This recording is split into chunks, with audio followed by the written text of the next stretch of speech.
There's a moment in every love story that defines it. For some, it's the first kiss. For others, it's the moment they say, I do. But for Elena Vance, her moment of truth wasn't in the ballroom. It was in the pouring rain, standing in a puddle, watching her entire world get turned upside down. Elena was the perfect bride-to-be. She had the perfect dress, the perfect flowers, and a perfect, charming, and ridiculously wealthy fiancé, Alexander Sterling. To the outside world, she was the luckiest woman alive. She was about to marry a billionaire who looked like he'd stepped off the cover of a magazine. But perfection is a fragile thing, and Alexander's mask was about to crack. We opened just 2 hours before the ceremony. The Grand Sterling Manor was buzzing with last-minute preparations. Elena stood in her suite, feeling a strange sense of dread, a feeling that had been gnawing at her for months. She hadn't seen Alexander all day. She'd been told he was busy with work. Of course, he was always busy with work. She had convinced herself it was normal. He was a titan of industry. But as she stared at her reflection, she realized she was convincing herself of a lot of things. Suddenly, the door to the suite burst open. It wasn't a bridesmaid. It wasn't a coordinator. It was Alexander. And he wasn't smiling. Elena said, Alexander? What's wrong? Is it time? His voice was low and harsh as he replied, No, we need to talk. Now. He walked over to her and grabbed her wrist, pulling her away from the mirror. There was no gentleness in his touch. He dragged her to the window, pointing down at the lush, manicured gardens below. A small makeshift gazebo sat in the middle of the lawn. He said, Do you see that? All those tents, all those people, all that money. Elena replied, I don't understand. You've ruined this, Elena. Every single thing about this wedding is wrong. I told you to choose the cream roses. You chose white. I told you to keep the guest list to business associates. You insisted on inviting your family. You are a liability. It was a verbal assault. For months, Alexander had been subtly eroding her confidence, making her feel like she was never quite good enough. But this was different. This was public. It was brutal. He wasn't just criticizing the decor, he was criticizing her existence. Elena pleaded, Alexander, please. We can fix this. We can fix the flowers. Just talk to me. He snapped back. What I need is for you to get out of my sight. I need to think. I need to remember why I even agreed to marry a waitress. Elena flinched as if she'd been slapped. That was the final blow. The word waitress. It wasn't just a job. It was his reminder that she was beneath him, that she was lucky to be there. He paced the room, running his hands through his hair. His eyes were wild. He looked at Elena, and a cruel smile spread across his face. He had an idea. If you really love me, you'll do this for me. You'll prove you're worthy of being a Sterling. Elena asked, What? What do you want me to do? He pointed again, but this time, he pointed past the gazebo. He pointed to the open lawn, the one that was getting soaked by the relentless rain. I want you to go out there. I want you to stand in the rain. And I want you to think about what you've done. When you're ready to apologize. When you're ready to be grateful for this life I've given you. Maybe I'll let you back in. Elena looked outside. Rain was hammering down. The sky was a dark, angry gray. She said, What? No. Alexander, that's insane. I'll get soaked. My dress. He didn't finish the sentence. He just pointed at the door. There it was. The ultimatum. Obey him or be discarded. After everything she'd endured, the mental abuse, the gaslighting, the slow isolation from her friends and family, this was the final test. Would she break? She looked out the window. The rain was cold, but the man in the room was colder. She took a shaky breath. She didn't have a choice. She was a pawn in his game, and she knew, with a sinking heart, that if she didn't do this, she'd be locked out of his life forever. But she was already locked out, wasn't she? She walked to the door. She didn't look back at him. She just walked. The door opened. The roar of the rain grew louder. Elena stepped out into the storm. And so she stood there. Elena stood in the middle of the sprawling lawn, the cold rain soaking through the delicate lace of her dress, chilling her to the bone. She could hear the muffled music from inside the manor. The guests were arriving. The champagne was being poured. And there she was, the bride, a prisoner in plain sight. She started to cry, but the rain was so heavy, you couldn't tell the difference. The tears mixing with the raindrops, just like her dignity, washing away into the mud. She thought about her mother. She'd passed away years ago. But Elena remembered her mother's voice, her wisdom. Never let a man make you feel small, Elena. A real man lifts you up, even when the world is falling down. Standing in that downpour, she finally understood. It wasn't about the cream roses. It wasn't about the guest list. Alexander was ashamed of her. He wanted to break her. He wanted to control her. And she had been letting him. She looked up at the window of her suite. She could see the silhouette of Alexander looking down at her. She could picture him laughing, drinking his scotch, watching her suffer. For a moment, she felt pure, unadulterated hatred. But then, something else flickered inside her. It wasn't hatred. It was clarity. She lifted her chin slightly. Her shoulders straightened just a little bit. She realized she wasn't standing out there because she loved him. She was standing out there because she was afraid of what came next. Afraid of being alone. Afraid of being a failure. But what if being alone was better than this? What if standing in this rain was the most honest she'd ever been? Inside, Alexander was smug. He looked at his best man, who was watching nervously. The best man asked, "Alex, are you sure about this? Guests are starting to ask." Alexander chuckled and replied, "Let them. She needs to learn her place. Then, I'll let her come in. The martyr bride. The media will eat it up." He thought it was a power play. He thought he was humiliating her. He thought he was winning. But he didn't see the third car that had just pulled up the winding driveway. He didn't see the figure stepping out into the rain, ignoring the offers of an umbrella. A man stepped out of the car. He was older, maybe in his 40s. He wasn't flashy, but he moved with the quiet authority of someone who owns the room, or in this case, the city. He was soaking wet, but he didn't care. His eyes scanned the lawn and landed on Elena. His name was Marcus Thorne. He wasn't a guest. He wasn't even invited. He's the man who made his billions from nothing. A man who is known for his ruthless business deals, but also for his unwavering loyalty to the few people he cares about.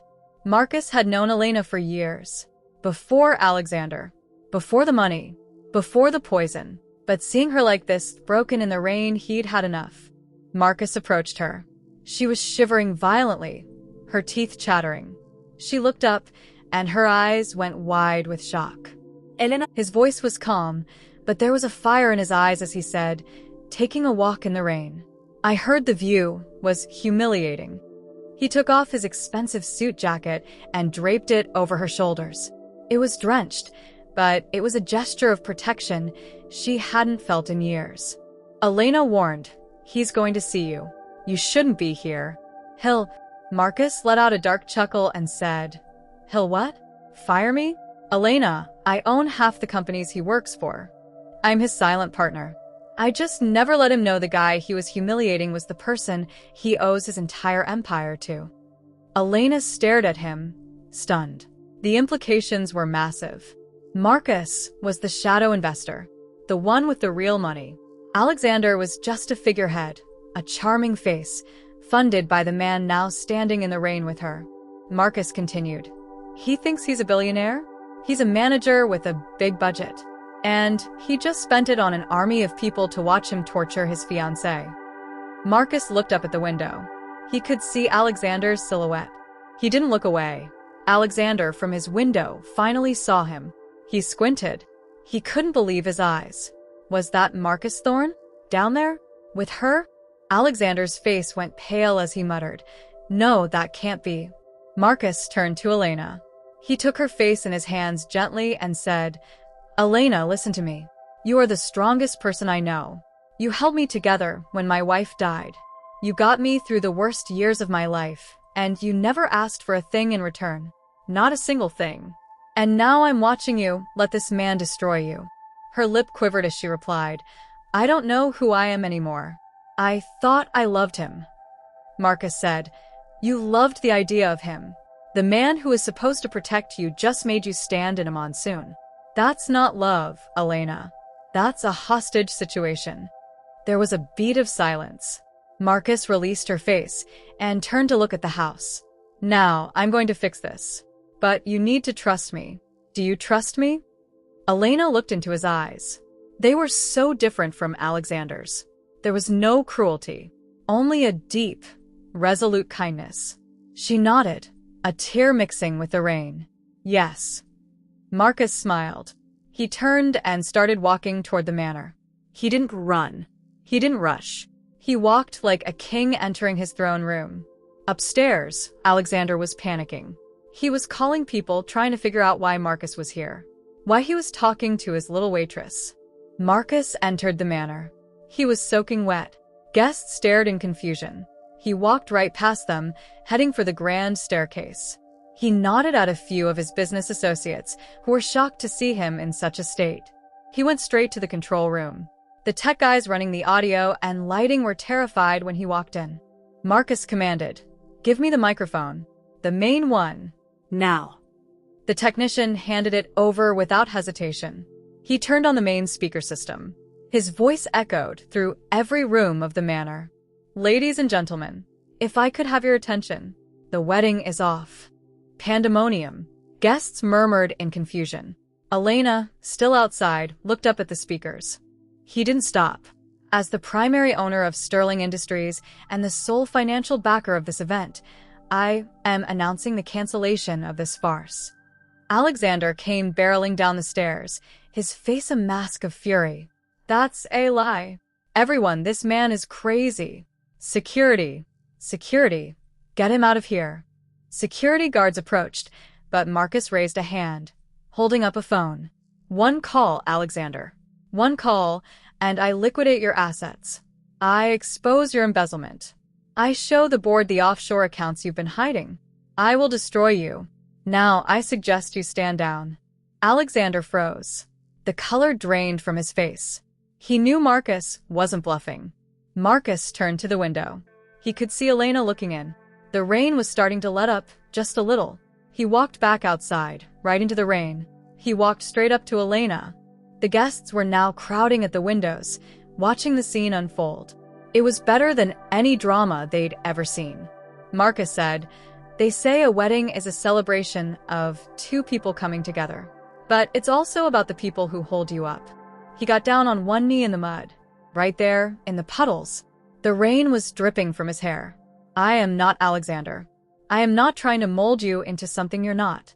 I love you for exactly who you are, Elena. You are a mess. You are brilliant. You are kind. And you deserve a man who will stand in the rain with you, not force you to stand in it alone." Elena gasped. Her hands flew to her mouth. He pulled a small, velvet box from his pocket. It wasn't as gaudy as the one Alexander had bought. It was simple, classic. He opened it, revealing a stunning sapphire ring. He continued, "I bought this for you a year ago. I was too scared to give it to you. I watched you with him, and I thought, she's happy. But I was wrong. You weren't happy. You were surviving." Tears were streaming down Elena's face. She looked down at the man kneeling in the mud. "Marcus, I don't know what to say." He replied, "Just say yes. Say you'll let me prove that love isn't a prison. It's a shelter." He turned and gestured to the grounds crew. They were already moving, guided by his instructions. They were dismantling the elaborate altar inside the gazebo. The crews, under Marcus's orders, carried the entire altar piece by piece out onto the lawn, right beside where Elena was standing. The workers set up the arch. They draped it with the remaining flowers. A small, intimate altar right there in the puddle. Marcus said, "If you'll have me, I want to marry you, right here. Not in that stuffy hall. Not under his gaze. Right here, in the aftermath of the storm, where it's honest." Elena looked at the altar. She looked at Alexander, who was being escorted out the back door by security, a pathetic, broken figure. She saw him then for the first time for what he truly was: small, Weak. a bully whose power was just an illusion. She turned back to Marcus. She saw him, soaked, vulnerable, and completely honest. She laughed, a sound of pure relief. Yes. Yes, Marcus. Marcus stood up, grinning. He took her face in his hands and kissed her. The rain gently fell around them. The guests started pouring out of the manor, cheering. The staff was clapping. The storm was passing, and the sun was starting to peek through the clouds. A pastor, who had been hired for the ceremony, came out. He looked bewildered. Well, I wasn't expecting to do it in the rain, but shall we? Marcus and Elena stood under the altar. They faced each other. Marcus took her hands. There was no orchestra, no massive crowd of strangers. Just her, the man who actually saw her, and the people who truly loved her. Marcus promised, I promise to stand beside you. In the sun, in the rain, and in the quiet moments in between. I promise to never let you forget your worth. Elena smiled, her eyes glowing. And I promise to never stand still when I should be running towards something better. And that's you. That's always been you. The pastor smiled and said, by the power vested in me, I now pronounce you husband and wife. The guests erupted in applause. Marcus dipped Elena and kissed her, the rain sparkling around them like diamonds. The final image was of the altar, the rain dying to a drizzle, the sun illuminating the couple. They walked away from the manor together, leaving the past behind. And so, the wedding that was supposed to be a tale of wealth and privilege ended as a legend of redemption. Alexander lost it all that day. His company, his status, and any shred of self-respect he had left. He became a cautionary tale. But for Elena and Marcus, it was just the beginning. They didn't need a mansion to be happy. They just needed a little rain, and the courage to stand in it together. True love doesn't build walls. It builds bridges.